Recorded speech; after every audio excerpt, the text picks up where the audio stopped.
हर पल की खबर पर हमारी नजर 7 भारत न्यूज के साथ। सीएम योगी ने कहा खाल खींच लूंगा तो मौलाना बोला माफ कर दीजिए बाबा।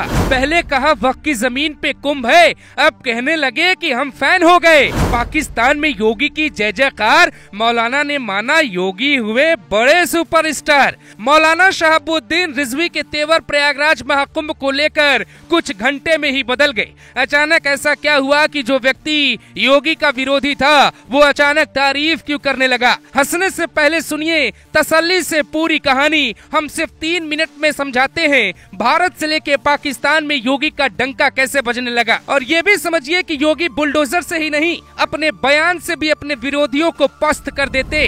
मौलाना शहाबुद्दीन रिजवी ने पिछले दिनों महाकुंभ के आयोजन वाली जगह को वक्फ की जमीन बताकर विवाद खड़ा कर दिया था। हालांकि उसके अगले दिन ही योगी ने जवाब भी दिया। महाकुंभ की भव्यता देखकर मौलाना शहाबुद्दीन रिजवी राज्य सरकार और मुख्यमंत्री योगी आदित्यनाथ के कायल हुए जा रहे। मौलाना यहाँ तक दावा कर रहे हैं कि कुंभ के बाहर इंतजाम देखकर पाकिस्तान की आवाम खूब तारीफ कर रही है। ऑल इंडिया मुस्लिम जमात के राष्ट्रीय अध्यक्ष मौलाना शहाबुद्दीन रिजवी ने पाकिस्तान में महाकुंभ की तारीफ कैसे हो रही है इसका ब्यौरा भी पेश किया है। महाकुंभ के शानदार इंतजाम को देखकर वो लोग तारीफ कर रहे हैं जो हिंदुस्तान से बाहर के लोग। महाकुंभ के इंतजाम को देखकर वो लोग भी तारीफ कर रहे हैं जो हिंदुस्तान की हमेशा बुराई करते और हिंदुस्तान के खिलाफ बोलते रहे। वो पड़ोसी देश पाकिस्तान है। ये मुख्यमंत्री योगी आदित्यनाथ के इंतजाम है श्रद्धालुओं के खाने पीने रहने की व्यवस्था की, जिसकी दुनिया कायल हो गई।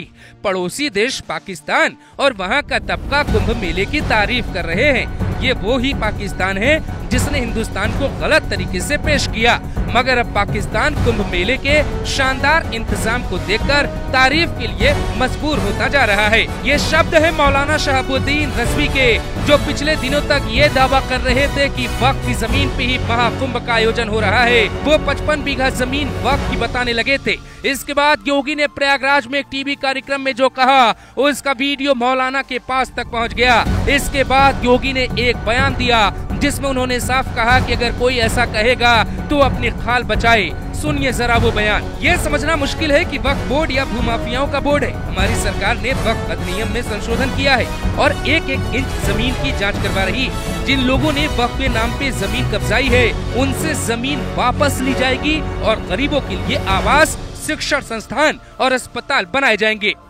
कुंभ की जमीन पे दावा करने वाले अपनी खाल बचा ले। महाकुंभ मेला की परंपरा वक्त से कहीं पुरानी है। कोई कहे तो हम 5000 साल पुराना इतिहास उसे दिखा दे। सनातन धर्म की ऊंचाई आकाश से भी ऊंची है और गहराई समुद्र से भी गहरी है। इसकी तुलना किसी मत या मजहब से नहीं की जा सकती। अन्याय का प्रतिकार नहीं करोगे तो अन्यायी सबका शोषण करेगा। इनके पास 500 वर्षों का भी इतिहास नहीं है। मैं कहता हूँ मेरे पास 5000 वर्ष से भी पुराना इतिहास है। ये योगी का स्टाइल है। उनके कायल मौलाना हो गए। कोई डर से तो कोई काम का मुरीद हो गया है। कुछ दिन पहले ही बरेली के मौलवी तौकीर रजा ने भी एक टीवी इंटरव्यू में योगी को शानदार मुख्यमंत्री बताया था, लेकिन संभल की खुदाई होते ही उनको कुछ लोग गलत बताने लगे। मौलानाओं को भी लगता है कि योगी की तैयारी अच्छी है, महाकुंभ बेहतर हो रहा है, लेकिन अखिलेश यादव को महाकुंभ की तैयारी पसंद नहीं आई। उनका दावा है कि मुसलमानों की एंट्री बैन करने का फैसला सही नहीं है, पर योगी की मंशा है दुश्मनों को रोकना, किसी धर्म को नहीं। मौलाना के पलट जाने पर आप क्या कहेंगे? नमस्कार, मैं हूँ प्रीति शुक्ला, 7 भारत न्यूज संवाददाता। हर पल की खबर पर हमारी नजर। हमारे चैनल 7 भारत न्यूज को लाइक करें, सब्सक्राइब करें, शेयर करें, बेल आइकन प्रेस करना ना भूलें।